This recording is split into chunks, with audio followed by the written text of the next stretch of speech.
Welcome to Healthcare du Jour, where we dish up and digest the latest in healthcare. For the next 30 minutes, sit back as we bring you insight, commentary, and discussion on trending topics to the table, all expertly served up by our host and his guests. Healthcare du Jour is brought to you by Carium, the telehealth platform enabling healthcare's digital transformation, helping you care for people within the fabric of their daily lives. Now here's your host, Matt Fisher. Welcome back, and thank you for joining as we dive into the hottest topics in healthcare. I'm your host, Matt Fisher. On the menu today is Dr. Gary Rothenberg, Director of Medical Affairs at Podimetrics, and also a practicing podiatrist and the Fellowship Director in Podiatric Medicine at the University of Michigan. Dr. Rothenberg, welcome to the show. Thanks so much for having me, Matt. Appreciative to be here today. So, Dr. Rothenberg, what I always like to do before getting into the main part of the show is give my guests a chance to provide more of an introduction in terms of who they are and what they do. So the floor is yours. Sure. Happy to do that. Thanks. So I am a podiatrist. I've been in practice about 23 years now. I've had a variety of different practice locations. I was in private practice at the very onset of my career. I then transitioned to practice within the VA system for 11 years. And subsequent to that, I've now been practicing out of the University of Michigan for the past 8 years. My clinical practice has always focused on prevention of lower extremity complications among people with diabetes. So that's been a passion of mine as well. You mentioned some of my titles, which I'm appreciative of. I am always been a lifelong learner and involved in education of students and residents and now fellows here at the University of Michigan. I think the most important people that I educate are probably my patients as well as colleagues. But with all those titles, the reality is the most important title I have is probably dad. I have 4 kids, and my personal and my professional do intertwine. I have a son who's now 17 years old who's living with type 1 diabetes.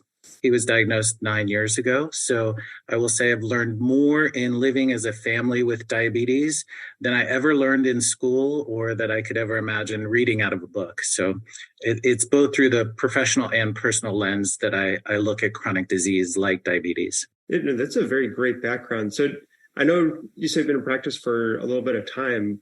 What was the original impetus for you to get into medicine? Yeah, so I attribute that mostly to my pre-med advisor. I attended the University of Maryland for my undergrad, and I was kind of that annoying student who was constantly in that pre-med office, knowing that the pre-med advisor would have to write me a letter of recommendation for medical school. I knew from an early age that I wanted to go into medicine, but I credit my pre-med advisor who, after lots of discussions and understanding who I was and some of the values that I had and the goals for my career, she really pointed me in the direction of podiatry. And it's an interesting profession. I think in medicine, many providers have to decide, are they going to use their hands as in surgery, or are they going to use their brains as in medicine? Of course, we all use both, but podiatry, I believe, is a unique field in that we are procedure-based, but we also use the foot kind of as a window into chronic disease. And we do both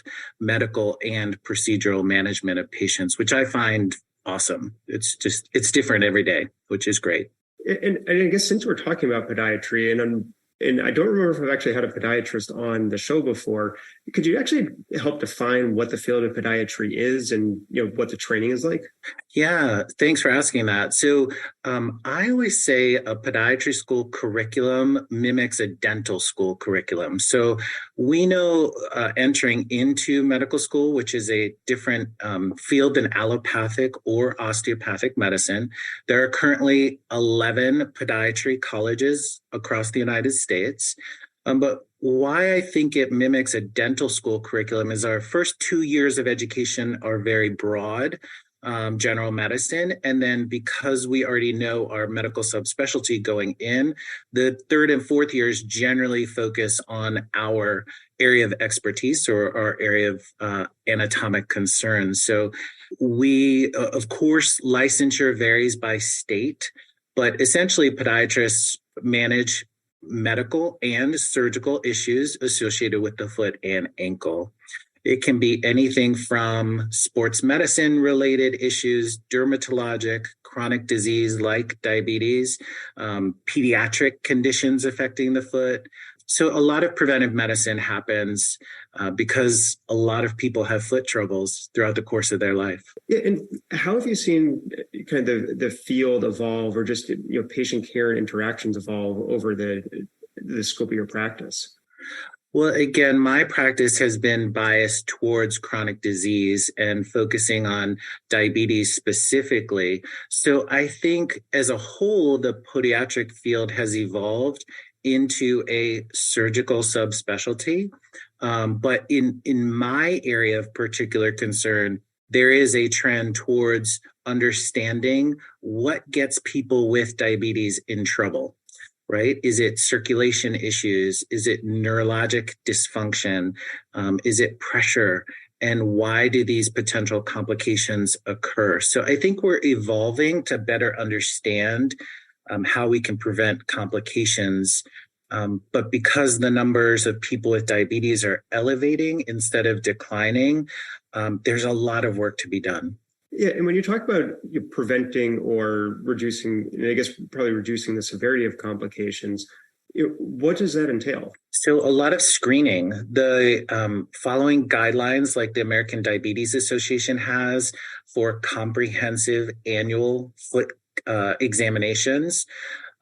Essentially, when patients come to us for those annual visits, it's our job to screen them and risk stratify them to assess how much risk there is for developing complications like wounds, which unfortunately can get infected and in the presence of poor circulation can result in amputations. It's not enough to just risk stratify patients. There are suggested interventions that once you categorize somebody as low risk or moderate risk or a high risk patient, then it's up to us to follow through on a recommended algorithm for preventive strategies, which would include things like comprehensive foot education, shoes and inserts, remote monitoring potentially, all of these, and routine foot care, which is really important to see our patients on a regular basis for callus care, nail care, preventative care, which again, I think I speak for a lot of my colleagues in podiatry. We don't love trimming toenails necessarily, but we do love preventing problems. So if a patient comes to see me every 3 months to have their nails trimmed, my point in doing that visit, sure, I take care of their toenails, but my point in that visit is, again, to educate them on potential problems and make sure that their risk category hasn't changed over time. So that's really important, I think. And when you're, I guess, looking at preventive care, are there newer tools that enable you to become more proactive or to better manage the preventive care? Or maybe along with that, how have both, I guess, clinician and potentially patient perceptions changed about engaging in preventive care and kind of the scope of what could be included there? Yeah, so it's really nice that we have best practices and clinical evidence-based clinical practice guidelines, which are national and frankly international organizations have done the homework and the research for us. And they are recommending, again, consistent education. And I think your question also goes towards the fact that unfortunately, a lot of these responsibilities, it goes to primary care providers. They're responsible for managing these patients comprehensively. And we know our primary care colleagues are overwhelmed. Our patients are presenting not only with diabetes, but they have high blood pressure. They have social issues. They have mental health issues. So it's really important for our primary care colleagues to get patients to the right people, whether it be, again, podiatry in the high risk foot problem, or diabetes affects the eyes and the kidneys and the mouth. So making sure that their patients are seeing, eye doctors and dentists and nephrologists routinely. But again, following these comprehensive guidelines through organizations like the American Diabetes Association, I think can help us to do those, to really recommend and make sure that patients are getting standard of care. And then those people, whether you're an eye specialist or a foot specialist, do the things that we know how to do to incorporate those preventative strategies for our patients. Yeah, and it seems kind of you go in a very large, or not very large, but kind of very specific direction without maybe necessarily naming it. But it sounds like, you're going for a lot of collaboration and team coordination. And and then that is a way to, I think, as you said, help patients more effectively navigate and also, have the right connections open for them so that, I think, as you were saying, they can be with the right person who can help with the right aspect of the particular chronic condition. Yeah, I think, as well as I do, there's so many buzzwords and catchphrases in medicine, and the multidisciplinary approach to patients with diabetes, for example, is really important. Now, when I trained over 25 years ago, I think, we weren't incorporating mental health care providers into the multidisciplinary group of managing these patients unless a very specific problem arose. I think I was thinking about it and I was being taught about social determinants of health at that point. But I think today, and you ask kind of how tides are shifting, I think issues like mental health among our patients, those are really significant. And we're recognizing that they play a key role in adherence to medication and showing up for your visits.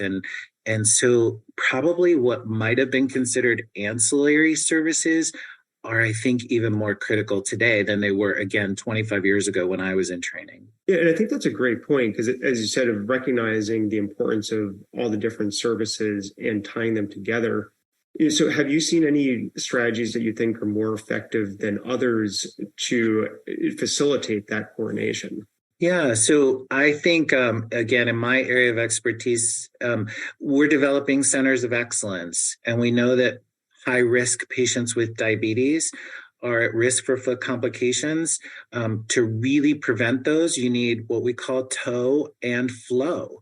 So there's the podiatrist that's involved doing routine foot care and assessing the foot. And then there's the flow component or the circulation component. So there's this natural symbiotic relationship in treating a high-risk patient with diabetes of podiatry and vascular surgery. Now, I always maintain, I don't think patients care what the initials are after your name or what specialty you come from. They need and want help.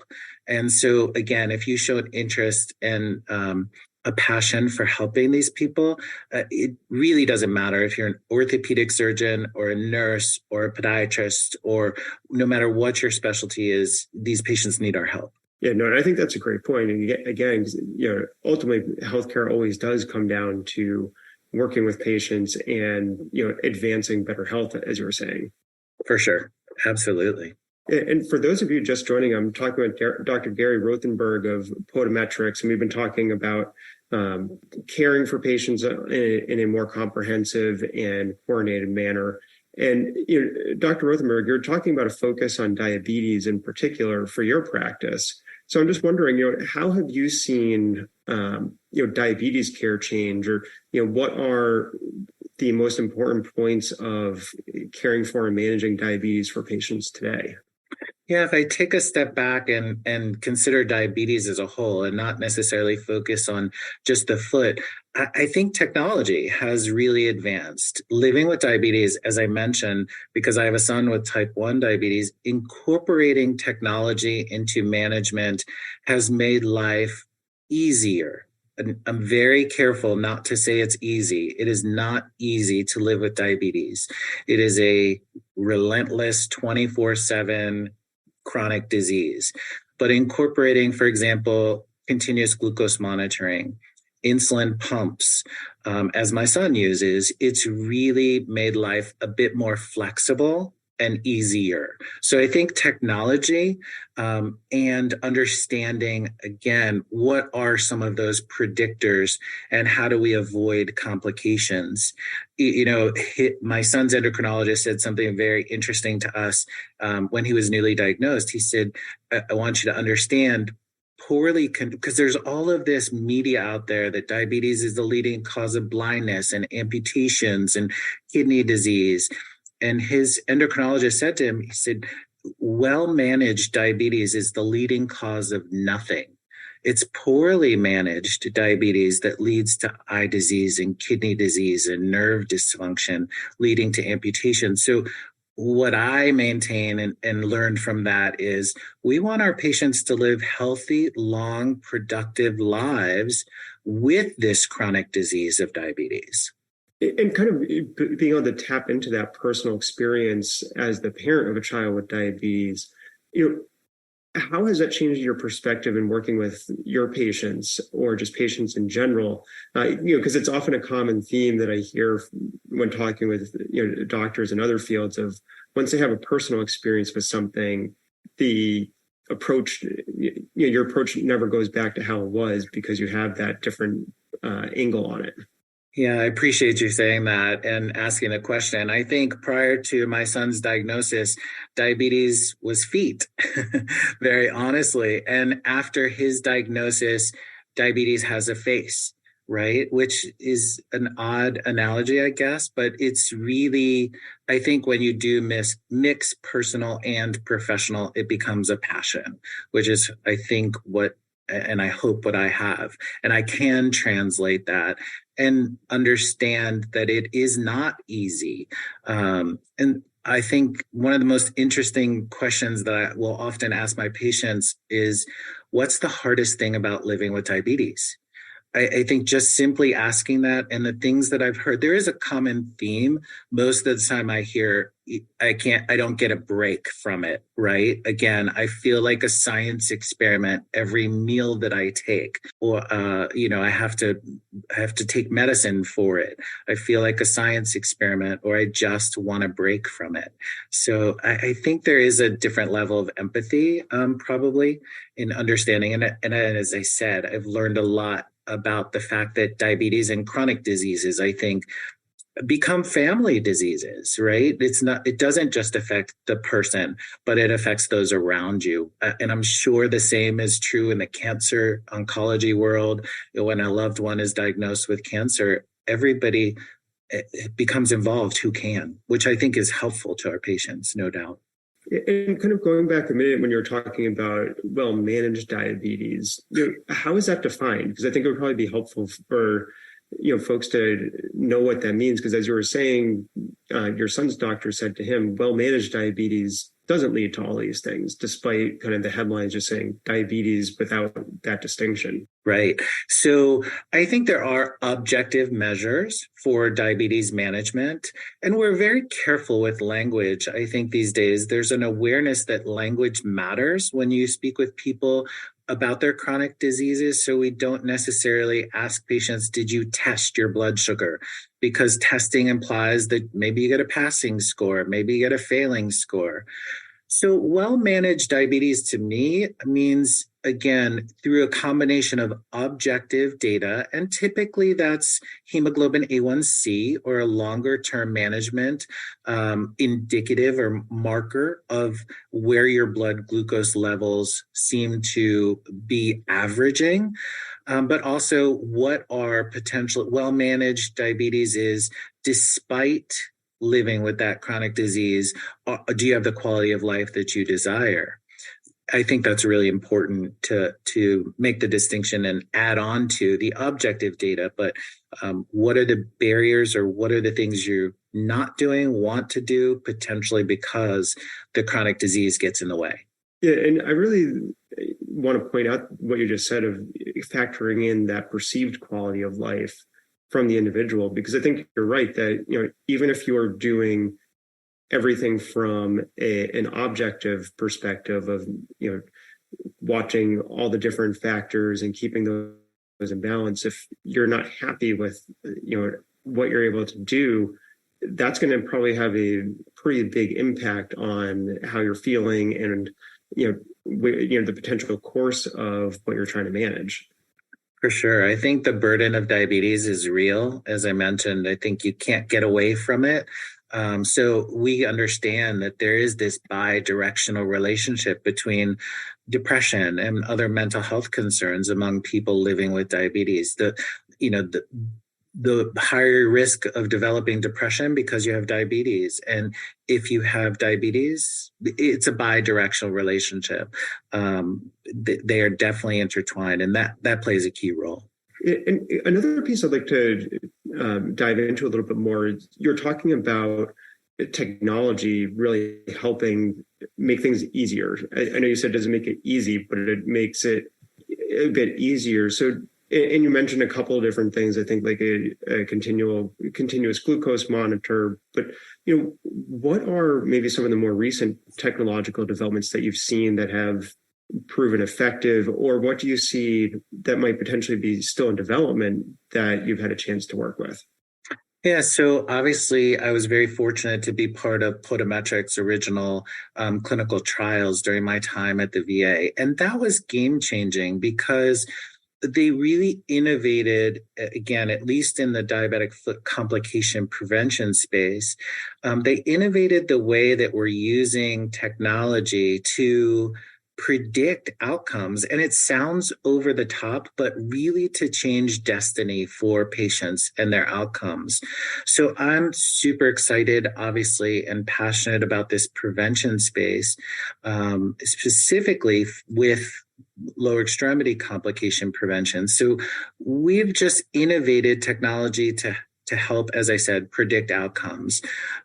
Patients, I think also, again, in the general space, using telemedicine and patient portals.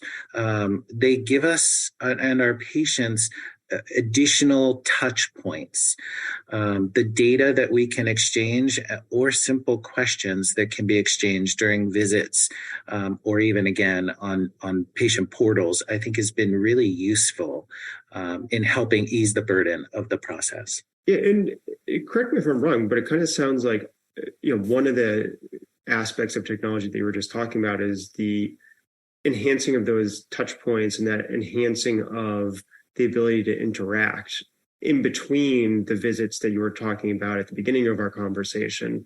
So it sounds like it's really kind of creating a longer, more continuously engaging care journey.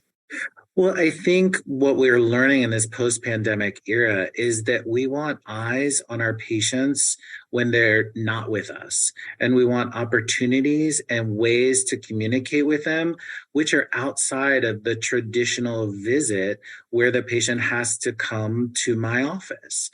That's not always convenient.